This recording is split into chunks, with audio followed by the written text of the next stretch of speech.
what's up, family? I'm Rachel. And I'm Joe. And we are Two Crazy Ketos. And if you're new to our channel, welcome. Here on Two Crazy Ketos, we do different things like recipe videos and we do product reviews. We talk about various keto topics, and every Monday we go live on Keto Beyond the Couch because life exists beyond the couch. You can find us in different social media platforms like Facebook, Instagram, and Twitter. And we have a website, which is twocrazyketos.com, and that's where you're going to find all of our different recipes. Now we do upload at least 5 new videos every single week, so make sure you subscribe to our channel. And don't forget to hit the little bell icon, and that way every single time we upload a new video, you'll be alerted to it. Are you ready to try a podcast, Miss Horsey Horse? I am so sorry in advance for my squeaky voice. However, I am really excited about today's podcast. So today we're going to be speaking with Bree on our podcast, and I'm really excited about this because Bree is one of those rare people who didn't really come to keto because she was trying to lose a whole bunch of weight. Right. I mean, it was a weight loss, but it was really about health. Yes, and I wish that more people, including us, would come to keto with a health perspective in mind, because you have a different resolve and consistency when it comes to focusing on health rather than weight loss. If you're focused just on the weight loss side, it can be easy to let go of consistency and to let go of resolve because you're like, I'm just not feeling like losing weight today, or I'm just not feeling like staying on plan. But if you're coming from a perspective of like, I need to have health gains, then it's a lot less negotiable. It's like, you know, when you talk about inflammation in your body and like how keto has spoken for mobility issues to you, is it like, I want to be able to walk today? Is it like up for suggestion, or is it much easier for you to be consistent in your eating when it's from a mobility standpoint? Yeah, because I definitely think about what I put in my mouth now, like, how is this going to affect me? Does it mean I make the right choice every single time? No.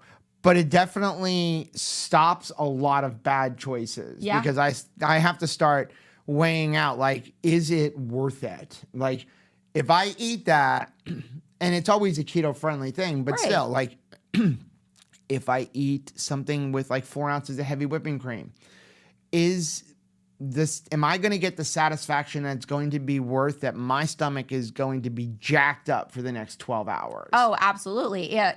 For me, especially when it comes to mental health and like getting through different seasons of life and having the energy I need to accomplish what I need to accomplish, you know, I'm able to stay on plan a lot better when it's, you know, when I'm focused on health rather than weight loss. And it's like, I'll just wear pajama pants for like the next 2 weeks. Who cares what I look like? You know, you're the one that's stuck with me, you know, that sort of thing. Well, so a lot. Well, it's just a lot easier to stay consistent. Well, you know what? This podcast isn't about us. It's about Bree. So let's jump right into it. Welcome, Bree. We're so glad to get to chat with you today. Thank you. I'm excited to be here. This is awesome. Well, tell us a little bit about how you got started on keto and why you were looking for something like keto in the first place.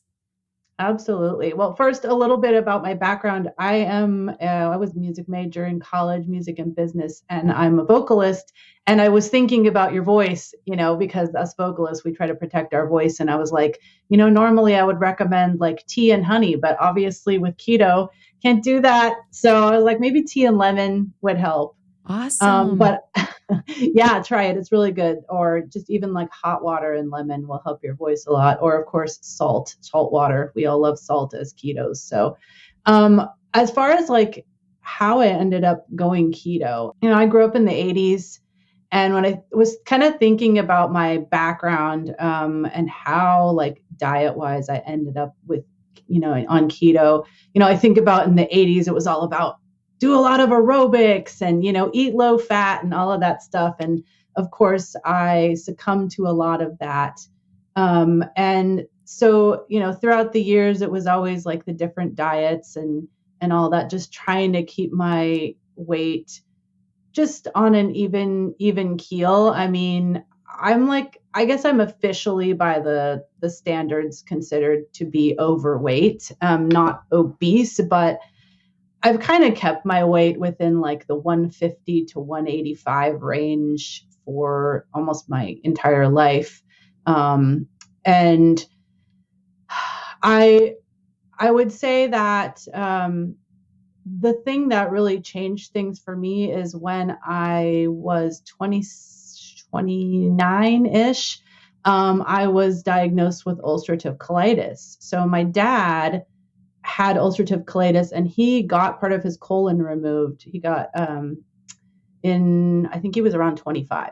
So I was a baby when it happened. And so I've always kind of thought, oh my gosh, like, is this going to be genetically for me? And it turned out that it was, I started having some bleeding when I was 29. I'm like, what the heck is going on?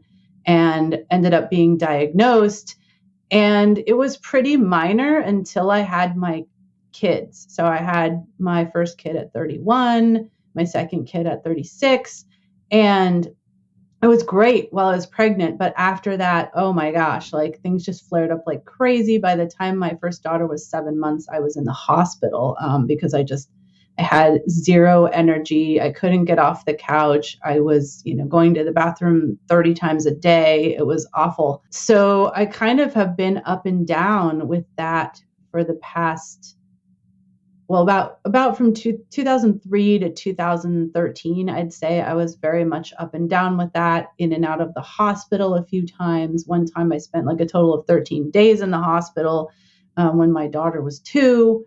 And, when I had my second daughter, same thing kind of happened. After I had her, within like 4 months, I think I had to wean her off really quick because I could tell I was on my way to the hospital again with my symptoms. And so I was able to eventually get that under control and with some medications and things and get off of prednisone. And so I had kind of this period where I was stable.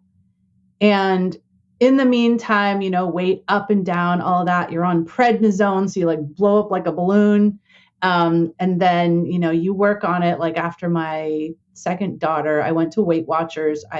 After I had her, I was up to like 198 pounds, which was like freaked me out, just getting close to that 200 mark. I was like, I got to do something. So I did Weight Watchers, and that I lost 30 pounds, but I was hungry the entire time, which I'm sure many of you can relate to. But I did that. But then, I didn't feel very healthy. I know a couple of times when I was having really bad symptoms with my colitis, I realized that it was because I was eating like Slim Fast bars. and I like figured out, oh, they have a lot of gluten, they have a lot of seed oils, all that stuff, and why that was causing me such a problem. But I just wanted to lose weight, like almost at any cost, but then I kind of got to the point where it's like, I want to lose weight, but it's not worth it if it's causing major symptoms with my colitis. Like at that point, I was like, I'm willing to be fat if I don't have these symptoms because they're so awful that I can't live life. And so in 2019, I think is when I started this, maybe just even right into 2020, I decided to do keto because I looked at a lot of research and I'm like, I think that this can help me with my symptoms with my colitis. And I don't like being on these strong meds. These meds really lower my immune system, and that was scary. And then especially during COVID, I was thinking about that all the time. And so I decided to do keto, and I'm like, I know a lot of people lose weight on keto, but I had tried Atkins before and I felt like I couldn't handle it. It always made me feel nauseous. And, I didn't know anything about keto flu and things like that back then. So I was like, even if I don't lose a single pound, I'm doing this because I want to feel better. And so I did keto starting in 2020, and I would say it wasn't dirty keto, but it was like very loose keto. Like it was like, these are the foods that I know that I can eat, but I wasn't counting macros at all. So I was eating like a bunch of fat bombs. I was eating peanut butter. I was eating, all the, breads made with nut flour and all that stuff. And so it was not helping my weight whatsoever. Like I was up to 185 pounds and I was just like going nowhere with that. But I was like, but I'm not sick. I'm not sick. This is helping me. And also, I've had kind of issues with my hip. I had to get like a steroid injection in my hip and stuff. And I'm like, wow, my hip doesn't hurt. That's cool. I love that. When I sleep on my left side, I don't wake up and have pain. So all the way through, those pandemic years, kind of when we were locked down, I was doing keto, but very, very loose keto. I was eating the right foods, but not in the right proportions, and probably getting very, very out of control with eating too much peanut butter and dark chocolate and things like that. And so, then I kind of like stopped doing it because I'm like, I just really want to lose weight now that I've figured out what is helping me food wise for my symptoms. But now I really want to lose weight. I don't want to be 185 pounds. I don't, all my clothes are very uncomfortable, And so, I just kind of slacked off and didn't do anything. I kind of went back to Weight Watchers for a little bit, lost a few, maybe 5-7 pounds. And, then my 50th birthday came and I was just kind of like this whole idea of, I just want to enjoy life, and I was just like not paying attention to food. And that was last year, 2022. But then I started having major flare-ups again. And I'm like, okay, I know that keto can help me. I just need to not worry about my weight, or I need to be stricter. And so I decided to go back to keto in November of 2022. And I had been learning a lot about more animal-based. And I was like, okay, what I really need to do is probably eat more meat, probably all these plants and fiber. Like, even though people tell you it's good for your gut, like I think it's making my gut go nuts. So I just need to cut all that stuff out and try keto this way. And that's what I started in November. And I had like a 3-week stint before Christmas where I was like, this is really helping me.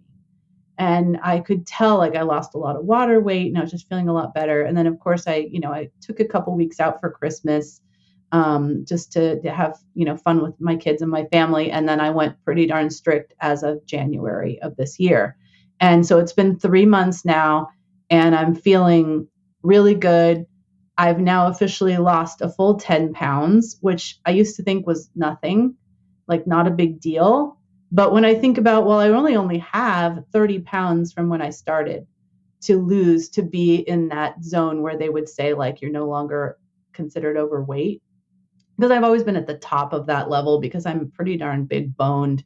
My ring size is size 7. So, I know that I'm big boned, but I'm really celebrating that 10 pounds and feeling like, wow, that is something to focus on, because of the fact that, I heard Rachel mention this morning, like, she could be like up 6 pounds just because, she was doing something that caused inflammation. And I've always been like that. It's like, I can fluctuate 5 or 6 pounds within a few days.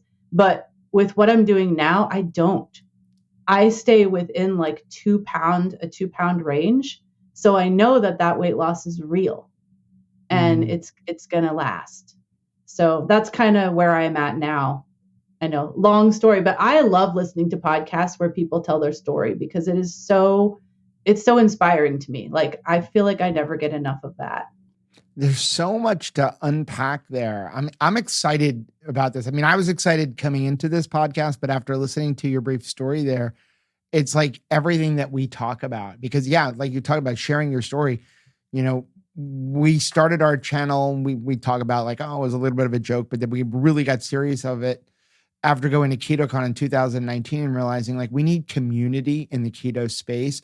And the best way to do that is share your story, because people can identify to your story. I think a lot of times that when we change anything we're doing, whether it be going keto or exercising or whatever it may be, I think a lot of times we think we're alone and nobody else gets it. Nobody else understands what we're going through. And when we begin to share our story, it inspires people. And I want to congratulate you. And before I even get into like unpacking what you were talking about, 10 pounds is nothing to sneeze at. I mean, 10 pounds in 3 months, that's just under a pound a week, which is a healthy weight loss. Well, and you're talking about fat loss. Right. Really. Because you were already like reducing inflammation before January. So, if you're eating complete garbage, and I want people who are listening to hear this, if you're eating complete garbage and just nothing but breads and sugar and everything else and eating 4,000 or 5,000 calories a day the way we were prior to finding keto, yeah, those first couple of weeks, you may drop 10 or 15 pounds in the first 2 or 3 weeks. But most of that's water. It's not fat. It's inflammation. It's water. It's all of that kind of stuff. But once you really start dialing things in, that's when the true weight loss begins to happen. That's when like the fat loss begins to happen. So if you were already eating semi-healthy, you're not going to see that giant drop in weight in the first couple of weeks. So, but 10 pounds is nothing to sneeze at. And I want to congratulate you. Getting back to what you were talking about, I love the fact that you entered into starting keto with, I just want to feel better. I don't care if I lose weight. And I know a lot of us, myself included, started keto for weight loss. And if we don't see a big drop on the scale, we're like, oh, well, this doesn't work. And that's why I always try to encourage people that when you get started on keto, or even if you've been doing it for a while and you hit a stall, if you begin to feel better and have results in things other than weight loss, like lowering your A1C or getting off a diabetes medication or getting off a prednisone or reducing inflammation and having more energy, if you don't lose any weight, is it worth it? And I love the fact that you came into this going, yeah, it's worth it because I feel like garbage. And you know what? If I don't lose the weight, who cares? I feel better. Quality of life is so important. I think a lot of times when we are starting something new, we're just standing in front of the mirror and we want to see a reflection that we're more comfortable with. We want to put on clothes and feel like we look nice in those clothing. However, we need to leave our house and be able to live our life. And we've talked to lots of people who have dealt with similar situations to what Bree has talked about. And it's very uncomfortable to not have security in your day as to know, like, I'm going to be able to go from errand to errand. I'm going to be able to get through the work day without having to stop several times. We've talked to even our friend Bronson, who has talked about how like frustrating it was to always have to be within eyeshot of a restroom. Exactly. I mean, that was what I went through when my kids were little. I would walk to the gym because it wasn't about a mile from my house and I'd walk. But, when I was sick, it's like, I remember one time I needed to go to the bathroom so bad. And I walked into a Walgreens on the way there and I'm like, their bathroom was closed. And I'm like, no, you don't understand. Like, I need to go now. And I had to find someone in the photo development department and say, you got to let me in right now. And that was what I dealt with all the time. That speaks into our confidence because a lot of times, again, we're looking for confidence in how we look in our clothes and how we look in the mirror. However, not feeling confident in our body, like I don't know when my body is going to fail me and cause an embarrassing situation or cause me to, really, be derailed in my day. Like I have intentions, I have to do this. And, especially for somebody, if you're either teaching vocally or you are doing performances, you're in a performance-based job. Like we've talked to lots of teachers who have had a similar situation to Bree. It's not like it's very easy for them to just kind of tap out and I have to go to use the restroom, right? And leave my students, leave my classroom. And, we've talked to several teachers who had to move into a portable situation with a restroom available to them and really just have to have, special requirements because of this sort of situation. So to be able to feel confident that you can leave for the day and know that, you have more of a measure of control in your body, that's got to feel better. And now you're 3 months in. How does that change your schedule for the day as far as what you can commit to? Oh yeah, it's so different. So I remember I've been on stage before in the middle of the song thinking, I'm not going to make it. And it's very stressful, Yeah, it really does change things a lot. I mean, I generally, I go in the morning and that's it. maybe once in the middle of the day, but it's almost been to the point where sometimes it's not even every day, and it's great because so now I work at a church as a worship director. And so, I'll be in the middle of a service, like I can't just leave. And so generally I can make it no problem all the way through the services and not have to even think about it, which is not where I was at last year. So I started this job in March of 2022. And I definitely remember a few times where I was like, oh my gosh, I got to make it to the sermon. I got to make it to the sermon so I can run out and go to the bathroom. And I have been on a biologic since last March, but I am trying to get off of it because that biologic, like it helped at first, but nothing has helped like the diet. And so I'm just like, I don't want to be on this anymore because I know that it's affecting my level of tiredness and stuff because, there's this infusion of foreign medication in your body. And I really don't think that I need it anymore. So I'm working to get off of it now that I've seen that the diet can really control things. Well, and that was going to be my question was, you've been dealing with this issue for quite a while now. Did you see any cocktail of medications that have achieved the same results as you're seeing with your diet? I had a period where I was pretty well in remission. From 2013 to 2019-ish. And I was on a couple of meds, not the biologic at that point, but it was very intermittent. Like I could tell that especially sugar, I could tell would be a problem. Like if I ate too much sugar, I would start to have bleeding just out of nowhere. And I'm like, what the heck, So I'm not really in remission. It can control it as long as the diet is right. And so that's why I think keto worked really well because boy, I cut out all the sugar, I cut out all the grains. Like those were the things that really would cause flare-ups. But at some point that cocktail of meds, once I went off of keto in 2022, it wasn't working anymore. And that's why I ended up on the biologic. And I'm like, I'm sure getting older, probably makes it even harder for those meds to work against your body. And if you're eating and I mean, when I turned 50, my husband brought this ginormous cake, and I'm like, I can't let this go to waste. So I was eating that for weeks after the party.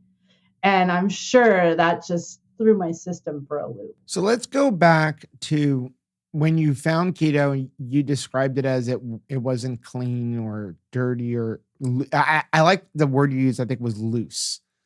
And I like that because, we talk about all the time. You hear people say, this is dirty keto, this is clean keto, and we're not big fans of those kind of labels because you're labeling yourself. Like we don't even think about some of the things that when we call ourselves like, I'm eating dirty keto, that subconsciously we're saying we're dirty, or I had a cheat meal. Well, you're a cheater, as opposed to I had an off-plan meal, or, but planning it is really important. So I like that word loose. It wasn't like I was only eating meat or meat and vegetables. I was having keto treats or fat bombs or whatever it be.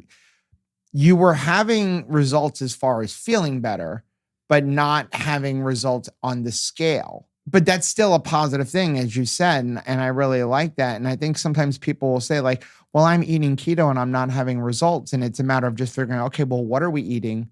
Let's tweak things to get the scale going along with your feelings. So what were the things that you were eating then that you're not eating now that you think are resulting in feeling better and the weight loss? It's any of those kind of indulgent kind of things because I wasn't counting. So, peanut butter, almond butter, dark chocolate, like, those kinds of things. I did cut out all the grains, all the sugars, and I think that's what made the difference in my gut issues. I was still eating like tons of salad and stuff, which makes me think that, for me, lettuce anyway does not really irritate my gut because I wasn't having problems then. But if I would have anything like broccoli or anything like that, that my gut doesn't like that very much.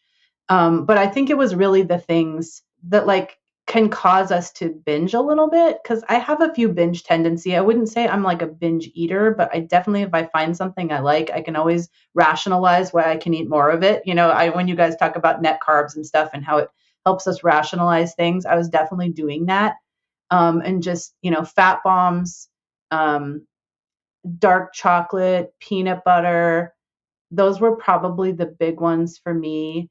I might have still been drinking milk as well because I love milk, and that has plenty of calories and sugar in it. And definitely was eating fruit. I was trying to stick to more berries, but I was eating a lot. Like I would eat like a whole thing of strawberries, a whole thing of raspberries, because I'm like, oh, it's keto friendly, and then I'd put a bunch of whipped cream on top. And that's the thing is, we say all the time, like counting calories doesn't work and you don't need to count calories and you don't need to really count macros so long as you're getting enough protein and fat in your body. And it's kind of easy to figure that out. Like, hey, if you're eating a quarter of a pound of beef a day, you're probably not eating enough food. But where you do have to begin to start counting things is when you're adding all these other things that are not whole foods. If you're eating 5, 6, 7 meals a day, and a meal is anything that you put in your mouth. But if you're limiting yourself to a couple of meals a day and you're eating whole foods, focusing on ruminant animals, yeah, you really don't have to count anything. But the second you start adding in, well, I'm going to have a fat bomb, or I'm going to have a bar, or I'm going to have some peanut butter, you need to start thinking about it, because we are having insulin reactions. We are giving ourselves fuel, and we don't realize how concentrated that becomes. I mean, I know for me, like peanut butter, like, yeah, 1 spoon of peanut butter is not doing it. But if I have like 8 tablespoons of peanut butter, like that's a lot of fat. That is a lot of fuel. And that's not going to stop me from eating a whole bunch of beef on top of it. Whereas if I eat a whole bunch of beef first, I'm probably not going to be able to consume that much of the peanut butter. I think that's where I was going wrong, is like I didn't know how important protein was. I didn't know how important it was to eat ruminant animals back then.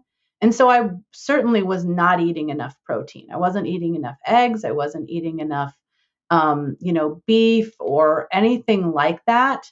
I was more focused on, lots of ginormous salads. Like I would eat a salad that had a bowl like this big. And I thought, this is healthy and it's keto. And I think I was lucky because I was doing this during the pandemic. I didn't do a lot of like packaged keto foods because we weren't going to the store. We actually had gone across the country and were living in this cabin that our family has over in Maine. So I'm from California. We were in Maine for 2.5 months. And this cabin's pretty remote. So we weren't going to the store. Sometimes we would order stuff on Amazon, but I wasn't drawn into all those packaged keto foods, but I think it was more like the whole foods, like I said, and just not eating enough protein at all. Well, I'm really thankful for this opportunity to chat about this particular topic, because Bree's saying like, man, it's easier for me to eat peanut butter and fat bombs and berries than it is to like begin, having a taste for ruminant animals. And then Joe is saying similar, I have that issue too. And I'm saying I have that issue too. You know why we're saying that? Because these things are delicious. There's nothing wrong with the fact that, of course, our natural proclivity is going to be towards these things. But we have to limit it. We absolutely have to limit it. But I think that it begins with us realizing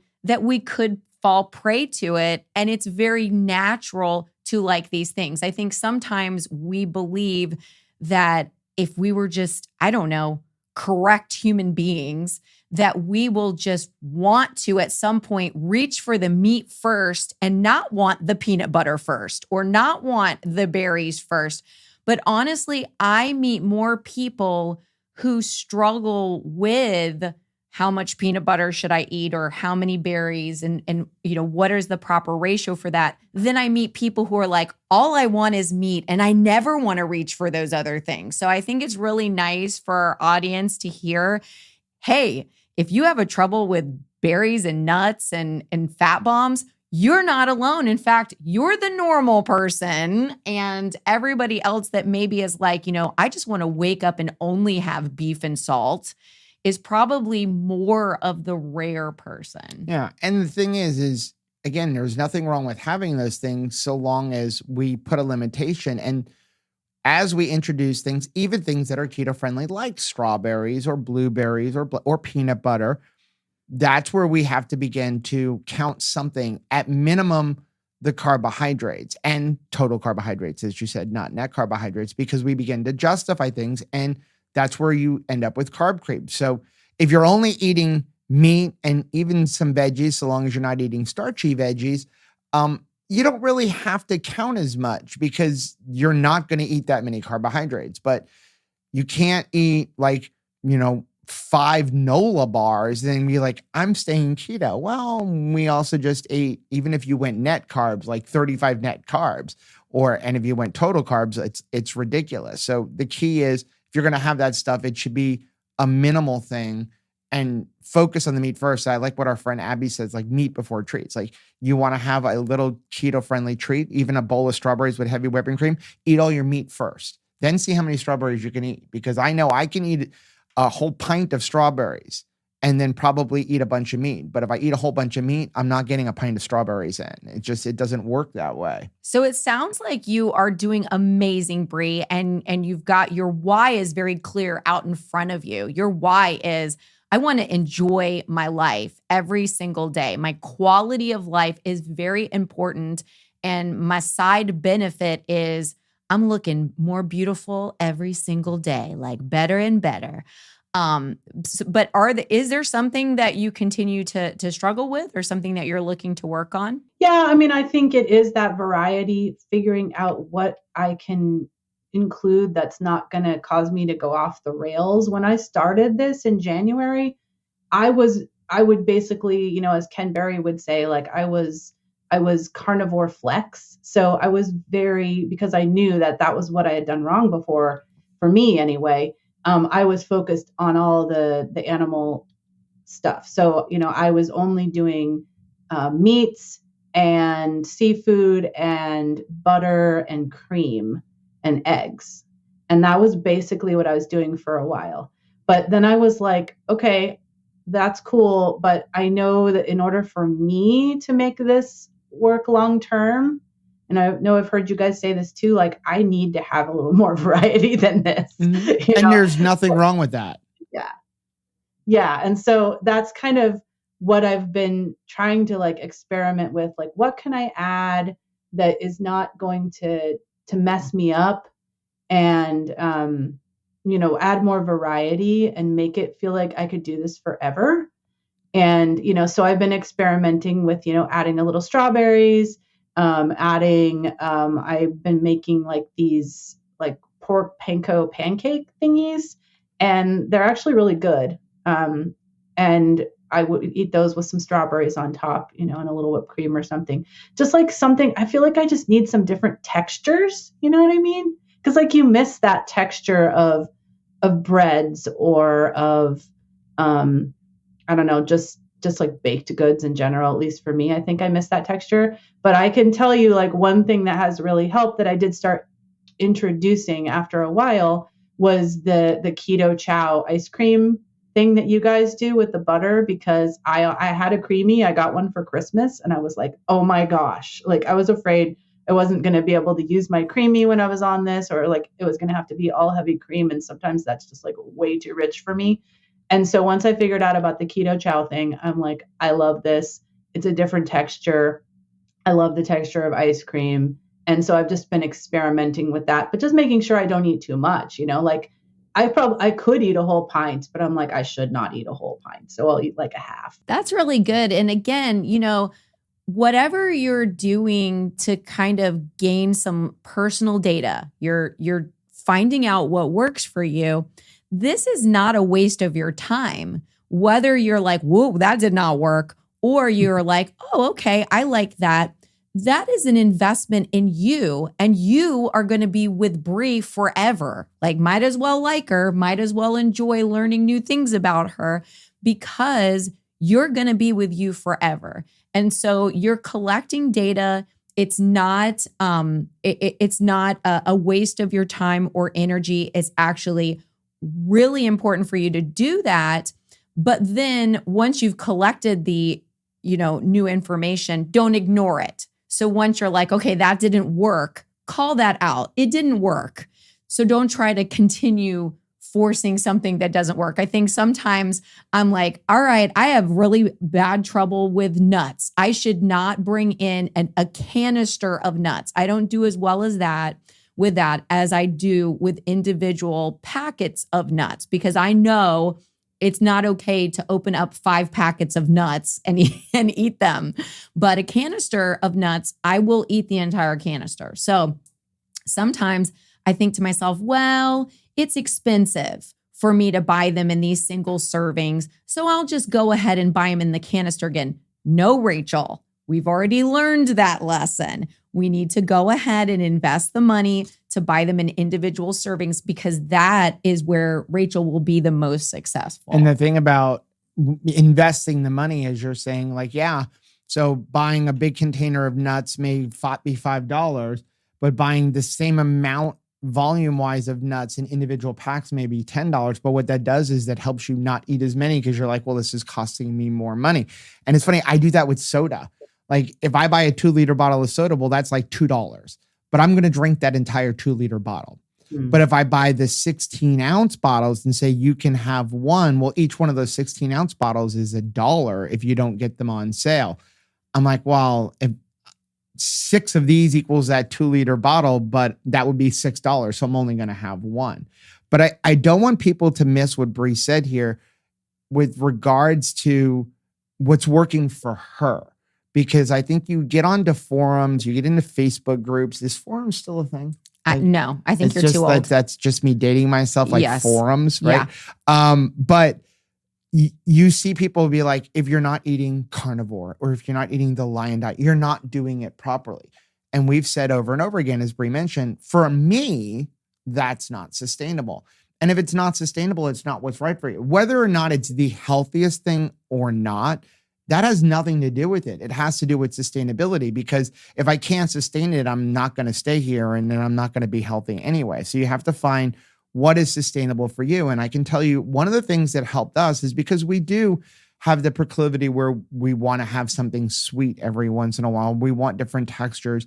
And what we began starting to do was we put limitations on things. Like Rachel's got a limitation. Like I allow myself nuts, like if I'm traveling, or for me, like I'm only allowed to have soda, if like fountain soda, if I'm on a road trip or something like that, because it kind of puts a fence around it. And I'm a firm believer in having fences and boundaries around everything in life, not just my food. But the other thing we started doing was saying like, okay, well, a good way to have fence around eating too many sweets is we're going to allow ourselves a dessert day. So one day a week, I'm going to allow myself I'm going to up the total carbs that I'm going to consume for that day. And that's the day that we're going to allow ourselves an ice cream, or we're going to allow ourselves maybe a keto baked good or something. But the rest of the week, we're going to focus on our meat and vegetables. But I know at the end of the week, or whatever day we decide on our date day, that's the day that I get the extra stuff. So I don't feel like this is the rest of my life. I'm only eating beef, lamb, pork, and chicken. What has been your family's response to your new way of eating?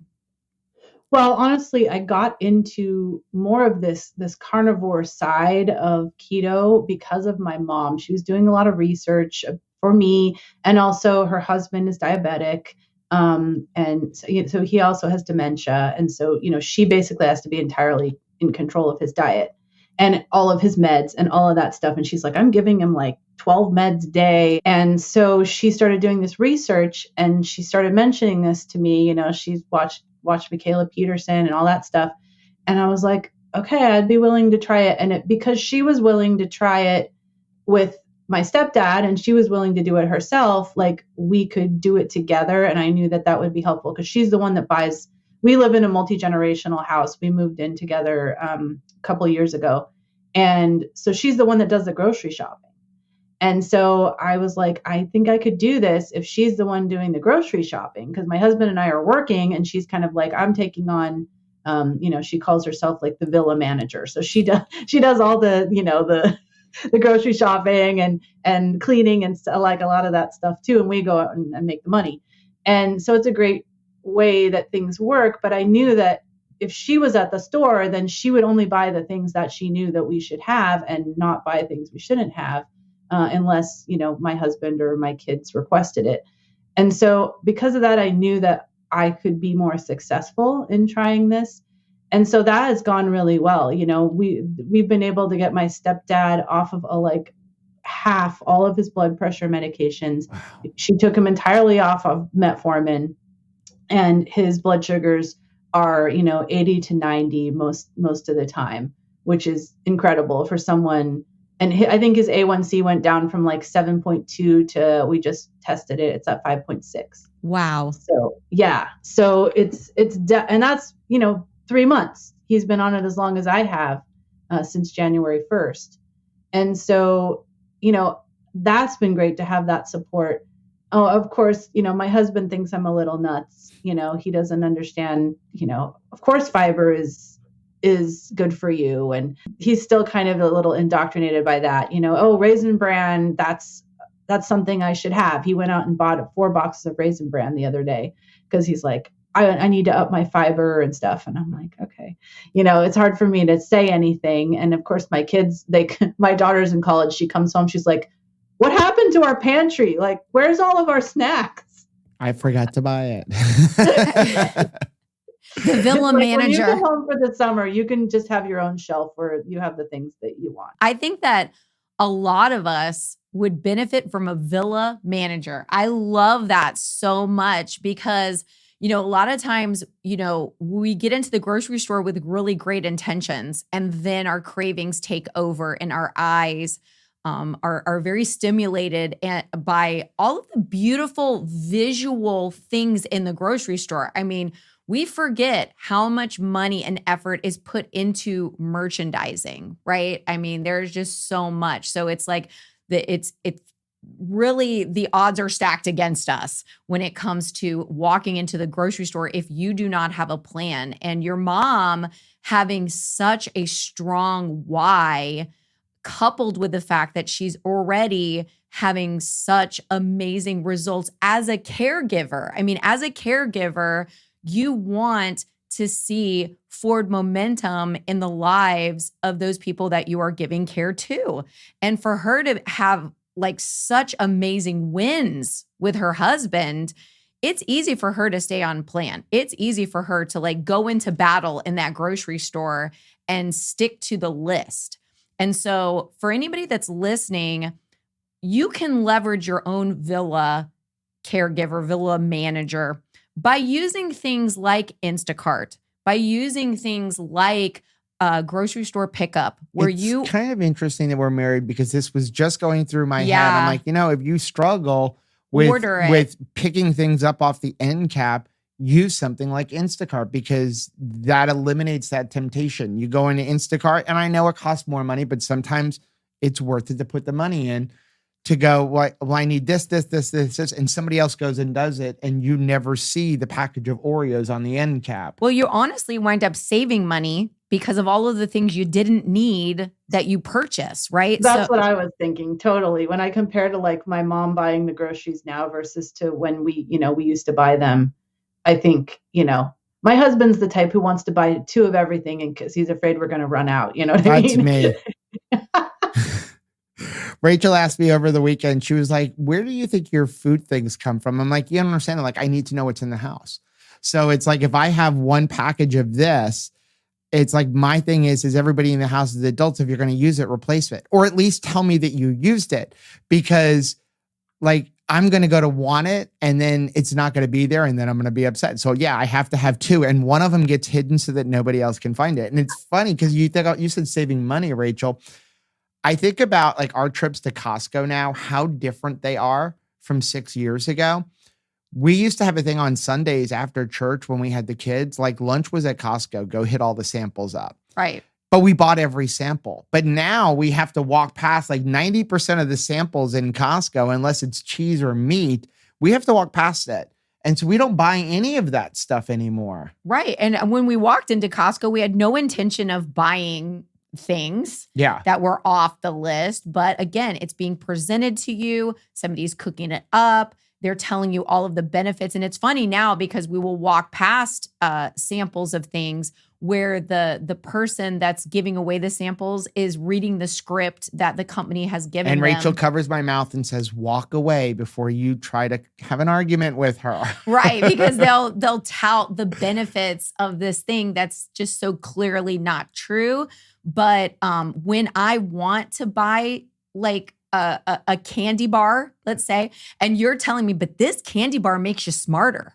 I'm like, well, now we have to buy it, right? Because this, I want to have a higher IQ. So let's have this, combination of chocolate and nougat and be able to test better, on our school exams. I think that even for your kids and for your husband, when they're like, I'm not quite on board, I don't quite understand everything that's going on, the longer that they see you continuing to enjoy health benefits and you walking out to work with a hope that this is going to be a great day. I'm going to get done everything that I need to accomplish. You come home, and not sharing, wow, this was something that upset my day. This is something that upset my day. Instead, you're able to share that you had a great day. You felt good in your body.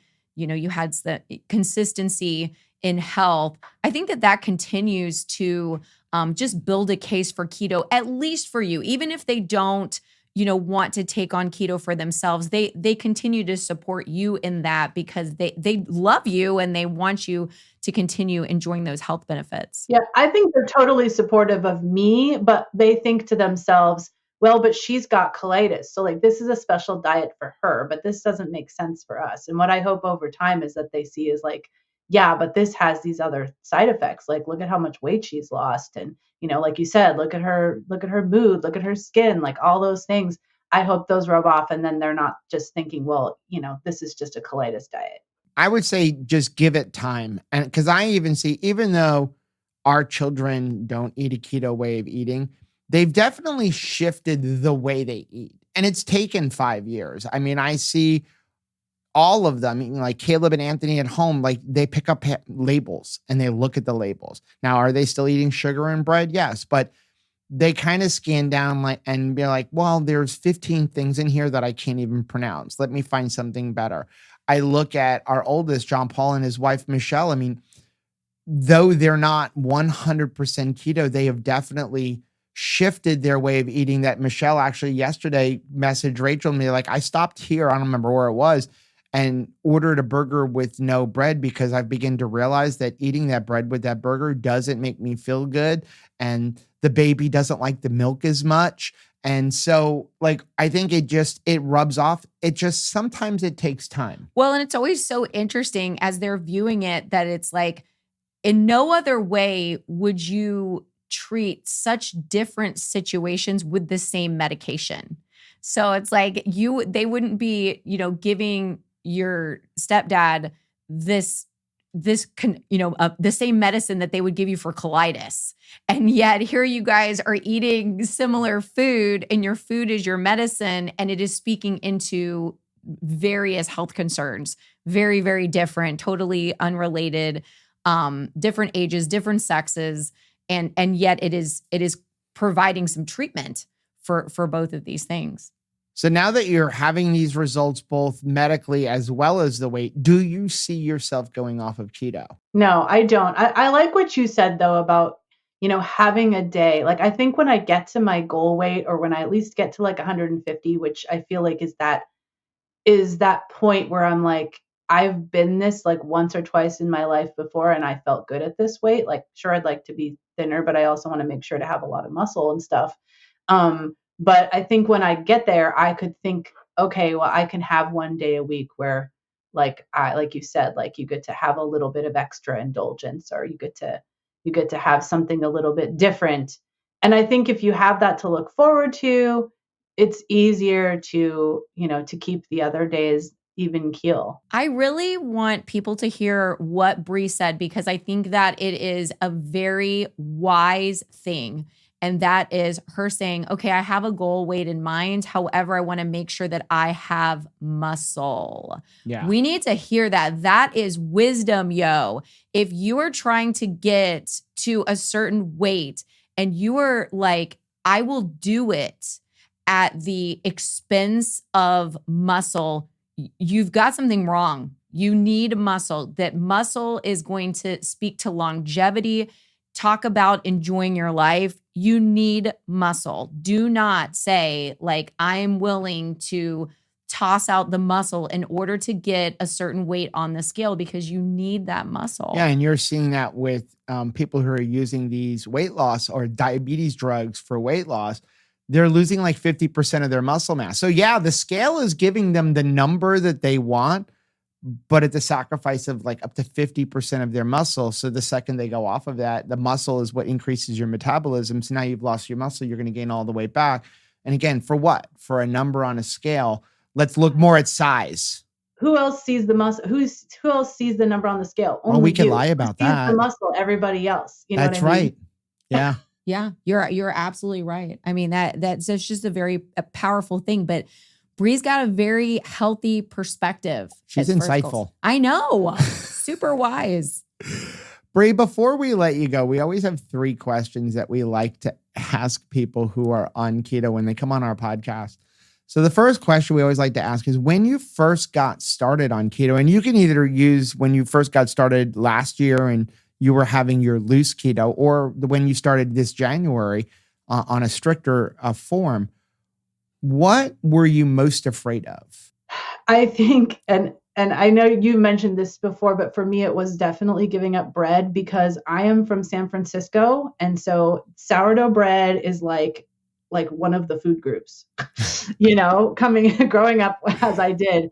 And I just couldn't imagine never having sourdough bread again. Like, that was painful to me. It was like, that was like a thing from my childhood. That was like one of my favorite things. We would stop by a bakery that had San Francisco sourdough, because we live like 20 minutes from San Francisco, and, get that like at least once a week. And I was like, yeah, you can have all the butter you want, but what's the point if you can't put it on a piece of sourdough? Have you found a way to manage that? It's just one of those things where you don't eat it long enough and then you don't think about it. I haven't really thought about sourdough. The nice part is that I do live in Southern California now, so it's hard to get your hands on really good San Francisco style sourdough. So most of it pales in comparison, and I'm just like, I'm not tempted by it.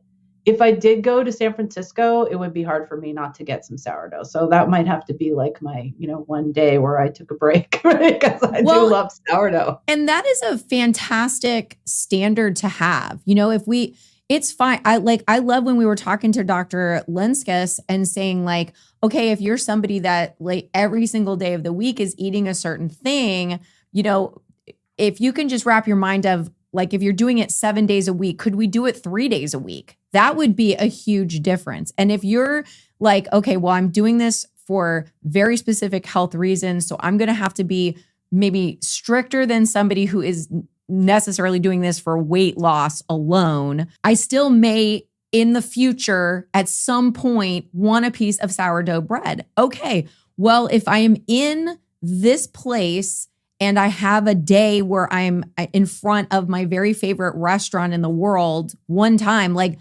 would that be the worst thing in the world for me to have a piece of sourdough bread if that is the standard? And I would say, no, that would be fine. And that is a good standard to have. And that's back to hedges. Like, Rachel and I probably about a year ago, we had a conversation with each other and said, I think we're at the point now where we've handled our cravings. We've handled the things that we know could cause us to derail. Like for me, one of them was always bread. But I think we've gotten to this point where we've really dialed in our eating lifestyle. So if we ever come across something where we're in a situation and it's a once in a lifetime kind of thing, and it may be a food thing that you may never get to experience again, and it's that one time, we might indulge in it. Now, we have yet to have that happen, but it's like, so growing up, I loved something like spanakopita. Like I loved those kind of, spinach and inside of the phyllo dough or the phyllo dough. I never pronounce it right. So if I flew to Greece and found somebody hand making it, like, am I going to have it? Probably. But how many times am I going to do that in my life? So I don't think it's going to impact me there. So having this thing of like, okay, well, if I happen to go to San Francisco and I happen to be near that bakery, I might have a piece, but that's one day. And how often are you ever going to do that? And I think that that's a good, like, fence to have around that. Oh, absolutely. Now, once you got started on keto, what were you most surprised by? I would say, so this time when I was doing more of the animal focused keto and just really wanting to feel better, like I know when I first started keto the first time, I was like, yeah, but I can totally still have alcohol. I can still have wine because, it's only this many carbs and stuff. And so I was thinking the same way this time. But what surprised me is I actually have not wanted to have it as much. So at first I was probably having, because I was used to having a glass of wine like every night after work, and at first I was doing that and I'm like, yeah, but it's only 3 carbs, But then I started to get to the point where I was like, yeah, but this is probably stalling my weight loss. And, I've noticed that sometimes when I drink wine, I have a little bit of a flare up, and so I should probably pull back on that. And then I was like, a wine bottle would be open and I would be like, yeah, but I don't really need that, and it's probably now been a couple of weeks since I had any at all, which, if you're in the place of having it every night, just because it's a comfort thing, or it's a, I'm done with work kind of thing, or I just really like wine, or my husband opened my favorite kind, or whatever it is, there's always a reason you can have it. But I was just like, I don't need that. So that's been surprising to me. And not that I'm saying I won't drink wine again. Certainly if I go out to a restaurant and there's a really good bottle of wine, I'll certainly drink it. But I don't feel like I need it, or it's as big a part of my life as it was before. Wow, that's great. That is. And I think that there's a lot of people who, now that, when it was like the Lord Voldemort years of 2020, I think a lot of people working from home, there was a lot of things that you could do lifestyle wise that could be, looser. And then coming back out of that and being like, okay, well, I'm working from home. It doesn't matter if I like sleep in, I can, adjust my hours differently and stuff. And I think that a lot of people had kind of a looser protocol during that time when it came to alcohol. And we've spoken to a lot of people who are like, I would like to get back to, not needing that every night. And it's nice to know that you can do that. It's just kind of like, we're coming back to wearing actual pants. I remember how strange it was, like after COVID, that it's like, I have a button and a zipper on this pant. And now we're getting used to wearing regular pants. And it's not as upsetting to me as I feared that it would be. So last question. What is your number one recommendation to somebody who is just getting started on keto? I would say my number one recommendation is just start out by cutting out sugar and grains, because I think that's the hardest part of going from a regular diet to keto. And what's interesting is that since I did keto a little bit loosely the first time, and now the way I'm doing it, like I think to myself, wow, like I had so many more foods that I could eat before when I was doing keto a little bit looser, or a little bit more not so focused on the animal stuff. I was like, wow, I had so much more variety, and I didn't realize it back then. I thought I was so limited because I was coming from a regular diet. And so I think if you step up, you stair step up, and you start out by just removing sugar and grains, then that can help you move up to eventually, if you want to get to the point where you're mostly having animal products and stuff with a few fruits and things, and maybe a few vegetables. I have like onion and garlic and stuff, but I don't really eat like general vegetables anymore. I don't eat salad and stuff. I eat a few fruits, but like that first stair step is the hardest, because you're just so used to just always eating grains and sugar. And when you cut that out, you start to realize that the things that you used to think were like not that sweet are now super sweet, like strawberries and raspberries. And you start to develop a taste for things that before you were just like, that's like a healthy thing and it's kind of sweet. So that I'll eat some. Now it's just like, oh my gosh, strawberries are so good. Yeah. You know? Yeah, it's funny because, that's one of the things that we always tell people when you first get started on keto, just eliminate the sugar and the pasta and the grains and don't worry about all the others. Don't even worry about counting. Eat as much as you want. I don't care how many times a day you eat when you first get started because it is so hard to give up that pasta and the grains and the sugar and the bread. And I know if you would have come to me 6 years ago and said, you're never having anything sweet again, I would have been peace out. Like it's just, I'm not doing that. And I truly believe that keto is the easiest, most sustainable way of eating for losing weight. Because what other eating lifestyle that you can lose weight on is got substitutes. So you look at anything else, like you mentioned Weight Watchers. Weight Watchers is all about counting calories when you really break it down into the point system, which is a joke to begin with. But it's about restricting the amount of food you eat. You have people who eat, I'm eating a low-fat diet. You're restricting a food group. I can't eat fat, but fat is flavor. So what do? They increase the sugar. You look at keto and you get to eat all of these delicious things and that occasional sweet thing you want, there's an alternative that will, it may impact you a little bit, but not nearly as much as the actual sugar thing. And I look at like, this past week, I did a swim test for my dive master. And I went into it like that you can only eat meat thing. I was like, 800 meters. How am I going to swim a half a mile without stopping? And when I jumped in the water, what I said to myself is, I'm just going to do this one lap at a time. I had to go back and forth 16 times. And at the end of one, okay, well, I can do one. I know I can do one. And I did the one. And then when I got to the other, okay, well, that wasn't so bad.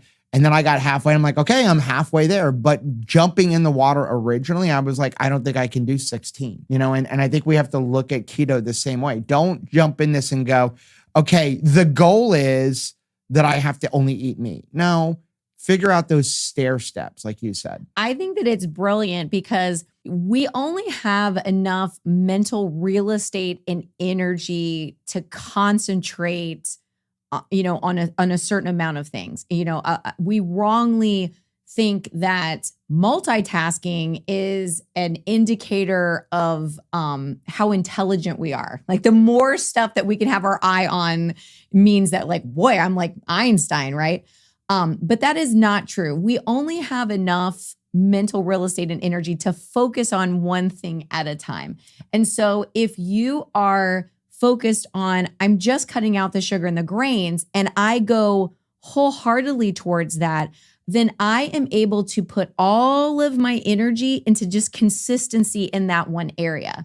But if you're trying to be like, I need to be intermittent fasting, and I also need to be, doing this, and I need like specialty recipes, and I also need to be focused on this and this and this.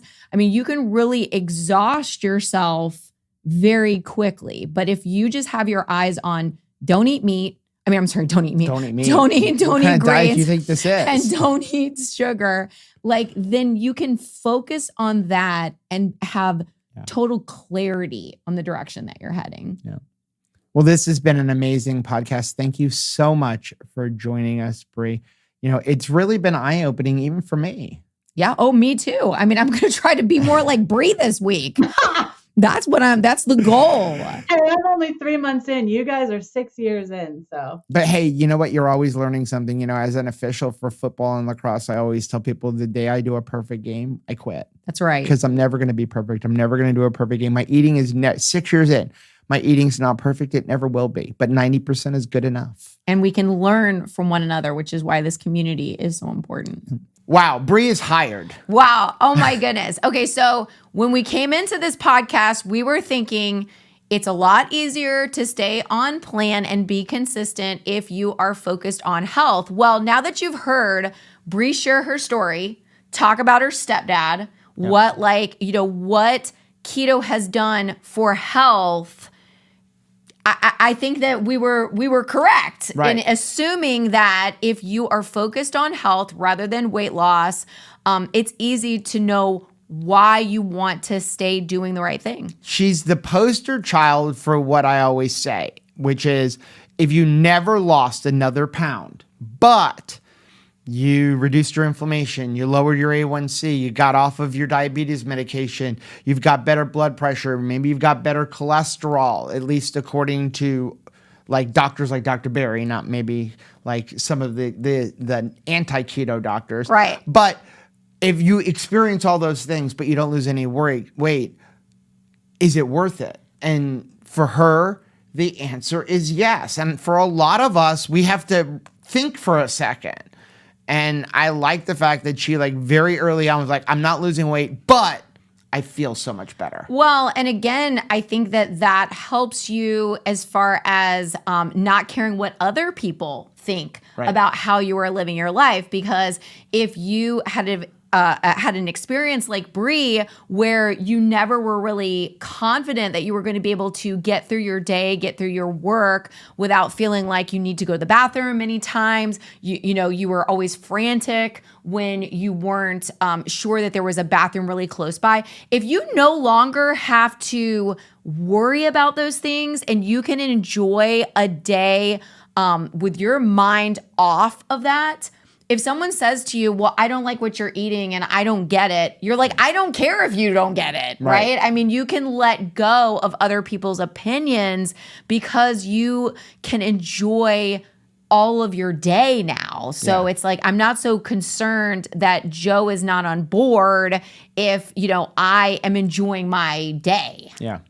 Well, if you are interested in a keto audit where we have you come on our podcast and we talk about your story as well as maybe some struggles you're having, I will leave a link down below in the show notes where you can sign up for a keto audit. The only thing we ask is that you have a decent microphone and possibly a pair of headphones to help prevent the echo, but we would love to have you on. So that link will be down below. And we really appreciate everybody for tuning in for this video version of our podcast. Now, if you like listening to our podcast, you can find us on all of the different podcast things of Google, Apple, Spotify, you name it. We're on all of the different ones. But that's going to be the end of today's video. Now, if you like seeing videos like this, take a look at some of the videos we have linked right over there. Also, make sure you take a look at our most recent video that I'm going to put right over here. But whether you head this way or you head this way, don't forget to head this way. Subscribe to our channel and click the little bell icon. And that way, every single time we get to chat with somebody amazing, you'll be alerted to it. Till next time. Bye.